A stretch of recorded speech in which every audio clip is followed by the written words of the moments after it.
Bom, pessoal, como eu havia dito, então eu voltei para fazer a questão número 4, né? Então, para continuar a resolução das questões da nossa última atividade, tá bom?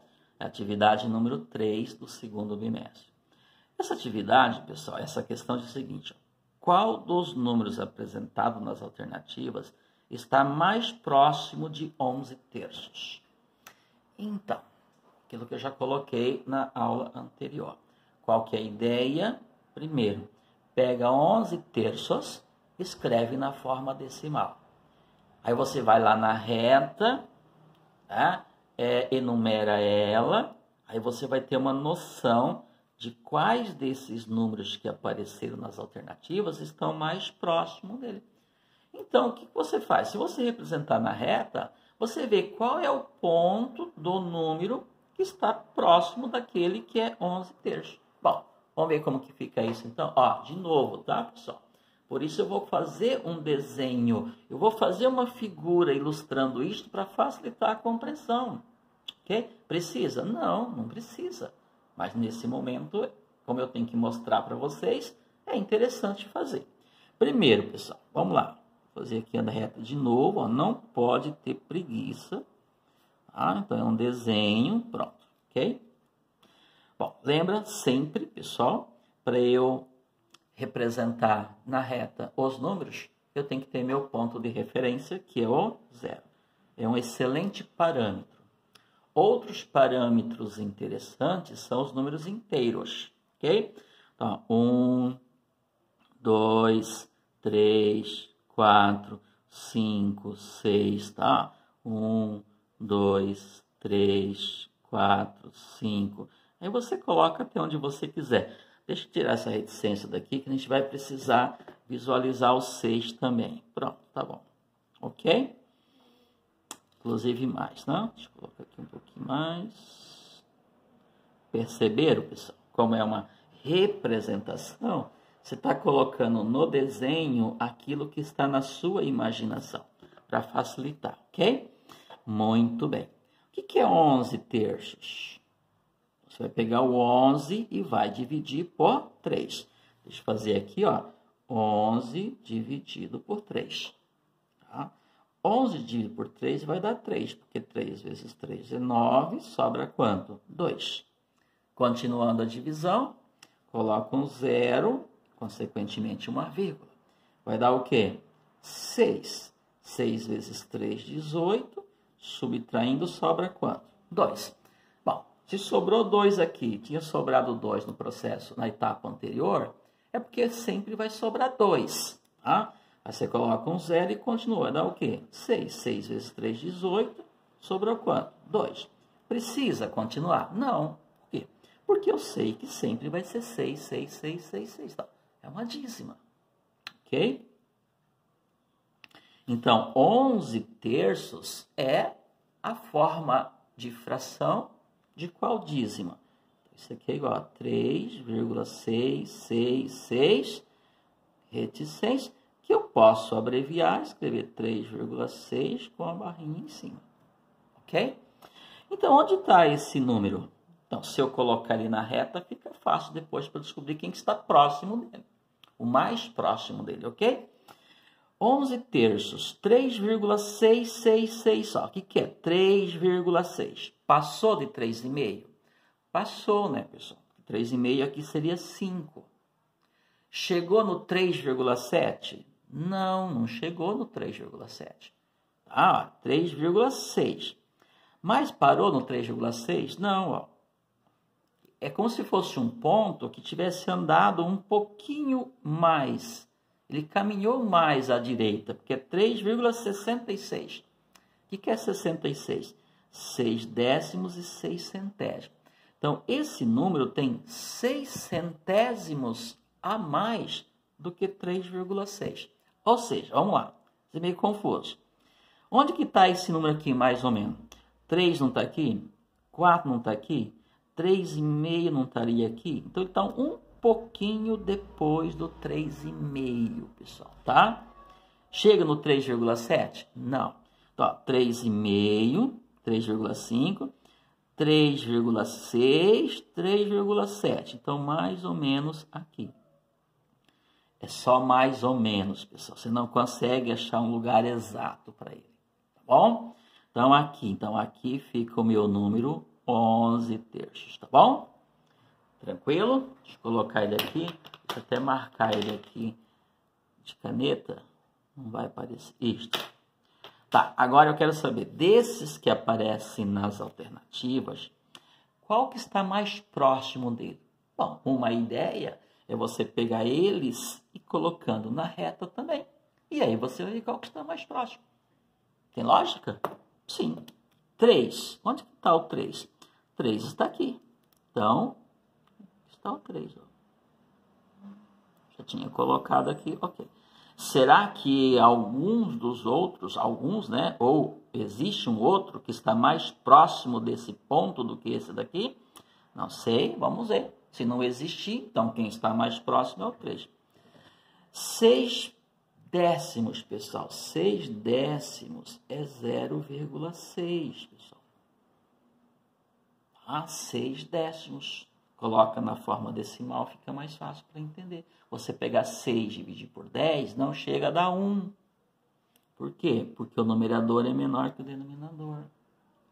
Sempre que o numerador for menor que o denominador, esse cara é menor que 1 e maior que 0. 0,6 está onde? 0, a parte inteira é 0. 0 está aqui. 0,6, 0,5, 0,6 está mais ou menos aqui, ó, não chega a ser 1. Então, nesse ponto aqui, vai estar os 6 décimos. Olha como esse ponto aqui está distante desse. Esse está mais próximo. Então, esse aqui está fora. Esse aqui você descarta. Esse cara não está perto, não está próximo do 11 terços, tá? Esse aqui eu vou até riscar. Esse está fora. 66 décimos. 66 décimos, pessoal, nada mais é do que 6,6. Divide 66 por 10. Para fazer divisão por 10, por favor, não vão fazer conta, tá, pessoal? Basta dar uma casa decimal para o 66. É 6,6. Onde é que está 6,6? Bem lá na ponta, ó. 6 está aqui, 7 está aqui, ó. Por isso que eu estendi a reta. 6,6 vai estar mais ou menos aqui.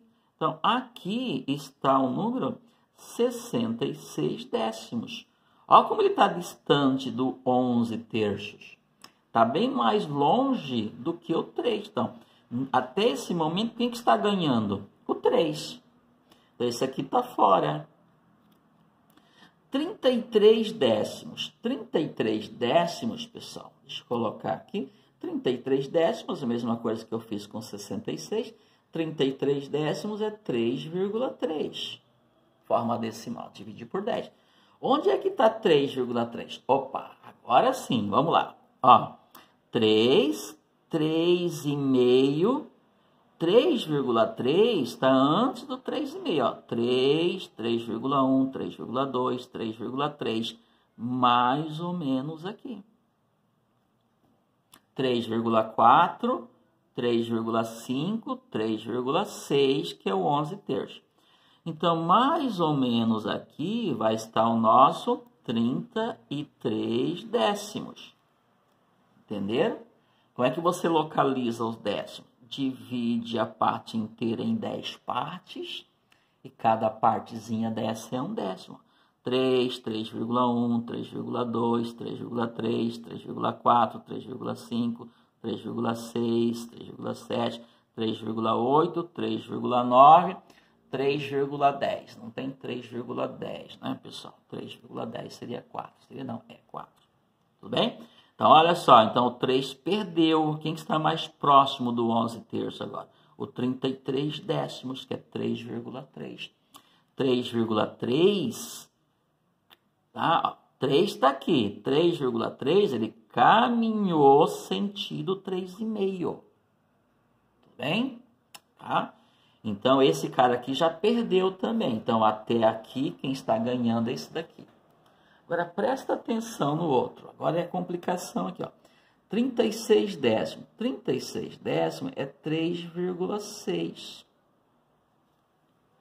Onde é que está 3,6? Olha só, o 11 terço é 3,6 também, mas é 3,66666.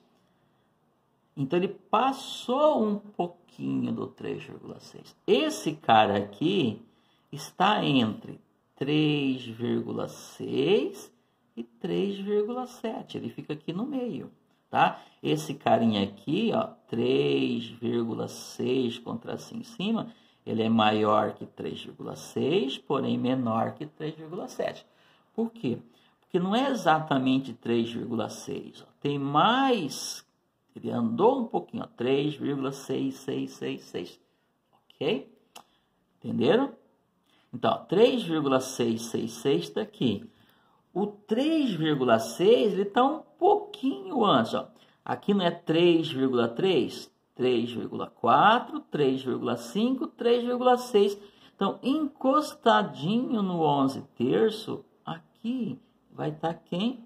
O 36 décimos, que é o 3,6. Olha só, o 3,6 não está bem próximo do 3,66666? Então, não está na frente do 3,3? Está. Então, quem é que está mais próximo do 11 terços? É esse carinha aqui, que é o 36 décimos, pessoal. Portanto, a resposta correta é esse daqui. Tranquilo? Vai aproximando o número, vai ficando, vai colocando ele próximo, tá? Então, você primeiro analisa a parte inteira, você vai ver onde ele está, entre dois números inteiros. Aí você analisa os décimos, depois você analisa os centésimos e assim por diante. Ok? Então, esse carinha aqui está 6 centésimos à direita do 33 décimos. Tudo bem? Tá. Eu sei que talvez isso para alguns é um pouquinho complicado, mas com o tempo vocês vão se familiarizando, vão entendendo esse universo numérico, tá bom? O próximo, questão número 5. A questão número 5, pessoal, tem que entender o universo dos números. Tem que entender, tem que saber como é que esses números foram classificados. Ok? Então, quem são os números inteiros, quem são os naturais, quem são os inteiros, quem são os racionais, tá? Não dá para adivinhar, tá? Então, tem que entrar nesse universo numérico, que é muita imaginação, tem que entrar lá e abstrair essas informações. Vamos lá, então. Sobre os conjuntos numéricos, assinale a alternativa que apresenta uma proposição correta.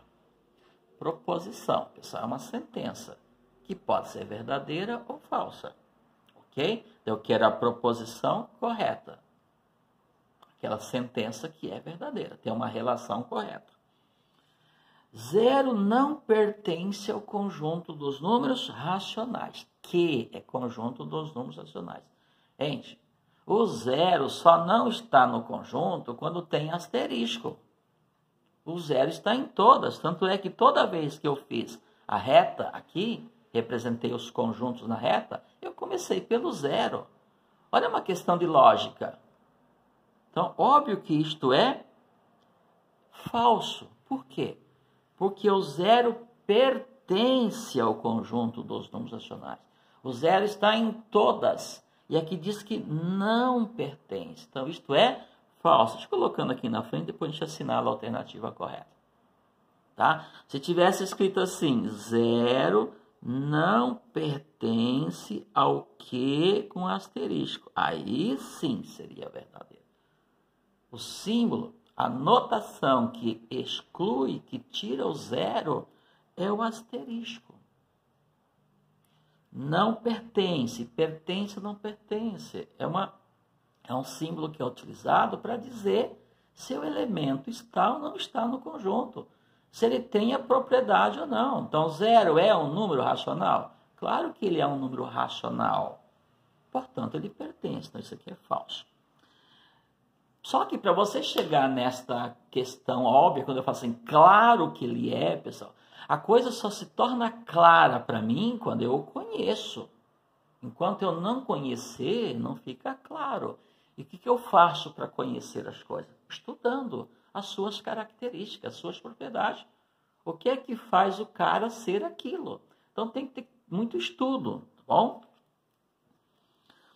Menos 2 não pertence a Q menos. Olha que absurdo. O que é Q menos? Q menos, pessoal, conjunto dos números racionais com sinal de menos. Q menos é uma parte do conjunto dos números racionais. Então, quem são os números racionais? Todos aqueles que eu consigo escrever em forma de fração. Ou seja, todos os números inteiros, todos os números decimais exatos e todas as dízimas periódicas. Também tem 2 videoaulas onde eu falo bastante sobre isto. Mas quando eu coloco o sinal de menos aqui, significa que neste conjunto estão os números negativos e o zero também. Lembrem, se não tem o asterisco, então o zero está. Então o zero está aqui? Sim. Professor, mas o zero não é negativo? Sim. Tanto é que o nome desse conjunto não é conjunto de números racionais negativos. É conjunto de números racionais não positivos. Então, quem é que não estão aqui? Ou quem é que não está aqui? Os números positivos. Então, aqui está o zero e todos os negativos. Menos 2 não pertence a Q menos. Olha que absurdo, gente. O menos 2 não é um número negativo, então é óbvio que ele pertence a esse conjunto. Negativo, negativo. Aqui diz que não pertence. Então, isto é falso. Às vezes, é só você usar um pouquinho de lógica. É o que está faltando às vezes. Tá bom? Agora, isso aqui é um pouquinho complexo. Z, então, todos os números inteiros, estou falando só de inteiro. Interseção com Z menos. Olha, o que é Z? Todos os números inteiros. Z menos os inteiros negativos mais o zero. Não sei se vai dar tempo, estou preocupado com o tempo aqui por causa do vídeo. Quem que é Z? Z são todos os inteiros. Eu posso escrevê-lo assim, na representação. Menos 3, menos 2, menos 1, 0, 1, 2, 3, certo? Como são só os inteiros, dá para eu representar assim. Z menos, então Z menos, quem que vai estar no meu Z menos? Os negativos, vou colocar assim, até o zero. Só. Aqui não tem número positivo, então daqui para frente não tem. O que eu vou fazer? A interseção dos dois. O que é interseção? Já fizemos isso lá na primeira questão. Interseção é um conjunto formado pelos elementos que são comuns. Então, se eu pegar o Z, que é esse daqui, fazer a interseção com o Z menos, que é esse daqui, o que vai dar? Ó, do zero para cá, tem nos dois. Então, isso aqui vai dar o quê? Vai dar quem? Isso aqui, ó. Ou seja, vai dar o próprio Z menos, pessoal. Aqui tem zero, menos 1, menos 1, menos 2, menos 2, menos 3, menos 3 e todos infinitos. Então, isso aqui é a interseção dos dois. E aqui diz que a interseção é o Z asterisco. Como interseção é o Z asterisco? Se é Z asterisco, eu estou dizendo que a interseção é todo número inteiro menos o zero. Mentira, o zero está na interseção, porque o zero está aqui, o zero está aqui. Então, além do zero, estão todos negativos. Então, quem é que não está na interseção? Na interseção não estão os positivos. Então, isso aqui é falso, pessoal. 3/10 pertence a Q menos. Como que 3/10 pertence a Q menos? Q menos, já falei, não é o conjunto dos racionais não positivos? Então, quem que não está aqui? Aqui não está número positivo. Aqui estão os negativos e o zero. E 3/10 é positivo, ó. Isso aqui é 3/10, é um número positivo, não tem sinal positivo. Como que o número positivo pode pertencer a um conjunto que não tem número positivo? Isso é um absurdo, isso é falso. Mesmo que você não soubesse interpretar isso aqui, a última não tem dúvida, desde que você entenda um pouquinho das dízimas. 5,37, 37, 37, 37, 37 pertence a quê? Claro que conjunto dos números racionais. Toda dízima é um número racional porque eu consigo escrever em forma de fração. Pronto. Mesmo que você tenha dificuldade nas anteriores, essa não tem dúvida. Porém, desde que estudou um pouquinho. Então, é óbvio que isso é correto. Porque isso aqui eu consigo escrever na forma de fração. Você nem precisa escrever, dá um pouquinho de trabalho para escrever na forma de fração por cada parte inteira. Mas não precisa. É uma dízima? Sim, então ele é racional. Portanto, esta é a alternativa verdadeira. Tranquilo, pessoal? Então, esta foi a nossa atividade. Eu olhei as notas de vocês. Infelizmente, muita nota baixa. Inclusive, alunos que não acertou nenhuma questão. Sei, entendo a nossa dificuldade. A minha, a de vocês. Nem todo mundo tem acesso à internet. A maioria não tem. As videoaulas que eu produzi são um pouco extensas. Mas por que elas são extensas? Porque eu preciso detalhar para vocês. Certo? É como se eu estivesse em sala de aula trabalhando com vocês, como se fosse uma aula presencial. Então, elas são meio cansativas, realmente. Porque se eu for muito objetivo, aí fica pior ainda. Tá bom? Então, assistam às videoaulas tendo condições, pessoal. Assistam às videoaulas, tá? Vai ajudar bastante. Ainda preciso falar muito dos conjuntos numéricos. Por quê? Porque a nossa próxima etapa é estudar as funções. Funções como uma relação entre dois conjuntos. E se eu não entender os conjuntos numéricos, vai ficar muito difícil para eu entender as funções. Tá bom? Então era isto. Espero que tenha sido útil. Então a gente volta com outras aulas, com outras videoaulas, falando dos números irracionais, falando dos intervalos reais, falando dos números reais, falando dos intervalos reais. Mas para eu entender tudo, principalmente entender intervalos reais, já falei de intervalo aqui, embora não utilizando a linguagem de intervalo, mas já falei bastante, ok? De intervalo numérico, dizemos, não necessariamente de intervalo real, tá? Mas já falamos bastante, então fica um pouco mais fácil, vai ficar um pouco mais fácil para vocês entenderem os intervalos reais quando a gente entender esse universo numérico. Tá bom, pessoal? Até o nosso próximo vídeo, então, onde estarei falando de números irracionais e dos números reais. Bons estudos, até mais, pessoal.